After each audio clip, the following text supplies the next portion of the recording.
ఏదైతే 10 సంవత్సరాలు పరిపాలించిన ఆనాటి మంత్రులు అసెంబ్లీలో ఓడిపోయిన తర్వాత మా రెఫరెండము పార్లమెంటు ఎన్నికలు అన్నారు. పార్లమెంటులో వారికి ఎలాంటి ఫలితాలు తెలంగాణ ప్రజలు ఇచ్చారన్నది మనకి తెలియంది కాదు. పార్లమెంట్ ఎన్నికలు అయిపోయిన తర్వాత ఏవైతే బై ఎలక్షన్ వచ్చాయో, జూబ్లీ హిల్స్ బై ఎలక్షన్, ఇది మా పార్టీకి రెఫరెండం అన్నారు. అక్కడ ఏం ఫలితాలు వచ్చినాయో వారికి తెలుసు. అది అవటంతోనే గ్రామ పంచాయతీలు మా రెఫరెండం అన్నారు. గ్రామ పంచాయతీలు తీర్పు వచ్చిన తర్వాత అది కాదు ఇది కాదు, మాకు పట్టణ ప్రాంతాల్లో పూర్తి గ్రిప్ ఉంది, పట్టణ ప్రాంతాల్లో మా సత్తా ఏంటో చూపిస్తామని చెప్పారు.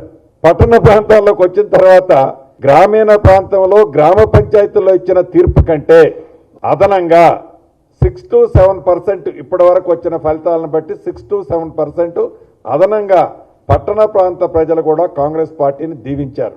ఈ సెమీఫైనల్స్ అని వారే అన్నారు. ఈ సెమీఫైనల్స్ లో కూడా ఓడిపోతున్నామని గ్రహించి ఈ రోజు ఉదయం కౌంటింగ్ స్టార్ట్ అయిన దగ్గర నుంచి నో మాకు ఇది కాదు, ఏదైతే గ్రేటర్ హైదరాబాద్ ఉందో ఈ గ్రేటర్ హైదరాబాద్ మాకు రెఫరెండం అని 1 by 1 అట్లా షిఫ్ట్ అవుతూ వారి కార్యకర్తల్ని ఇంకా ప్రజల్ని మభ్యపెట్టే తీరు చూస్తుంటే ఆశ్చర్యం అనిపిస్తుంది.